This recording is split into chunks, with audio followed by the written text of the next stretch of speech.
Veg item అండి. నేను కొబ్బరి డ్రై ఫ్రూట్స్ బిర్యానీ అండి. దాంట్లో ఏంటంటే అన్ని డ్రై ఫ్రూట్స్ విత్ కొబ్బరి మిల్క్, దాన్ని కొబ్బరిని పాలు తీసి దాన్ని యూజ్ చేశానండి. ఇదేంటంటే చిన్నపిల్లలకు, పెద్దవాళ్ళకు, అన్ని వయసుల వాళ్ళకు, వెజ్ ఆర్ నాన్ వెజ్ వాళ్ళందరూ కూడా ఇది ఉపయోగం ఉంటుందండి. హెల్తీ ఫుడ్ కాబట్టి ఇది ప్రిఫర్ చేశాను. యాక్చువల్గా టీచింగ్ ఫ్యాకల్టీ అండి. నేను అన్ని లెవెల్ స్టూడెంట్స్ అంటే up to LKG to PG students నేను టీచ్ చేస్తుంటాను. Especially spoken English I use to take classes. So I have my own institution.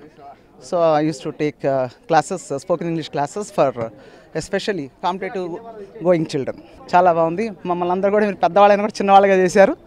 తర్వాత అనేక ఐటమ్స్ ఇక్కడ ఉండటం వల్ల వాటి యొక్క రెసిపీస్ తెలిసాయి. తర్వాత ఈ ఒక్కరోజు మేమైతే మా ఇంట్లో ఉన్నటువంటి యాక్టివిటీస్ మర్చిపోయి మిగతా అందరితో మిక్స్ అయిపోయి కార్యక్రమాన్ని ఎంజాయ్ చేసాం. Special Rayalaseema special. మామూలుగా అయితే అంత దమ్ బిర్యానీ లేయర్స్గా చేస్తారు కదా హైదరాబాద్లో, అలా లేకుండా మిక్స్ చేసి చేశాను అనమాట. ఫస్ట్ కర్రీ బాగా ఉడికిన తర్వాత రైస్ సెమీగా 65% ఉడికినిచ్చాలి. తర్వాత చికెన్లో రైస్ మొత్తం వేసేసి దమ్ చేస్తాను. చట్నీ చేస్తాను కాంబినేషన్లో. Red chilli, dry red chilli fry చేసుకోవాలి ఆయిల్లో కొంచెం లైట్గా.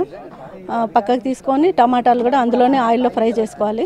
వెల్లుల్లిపాయలు, పుదీనా, చింతపండు, కొత్తిమీర గ్రైండ్ చేసేసి డ్రైవి మామూలుగా ఫ్రై చేసుకోకుండా పొడిగా వేయాలి.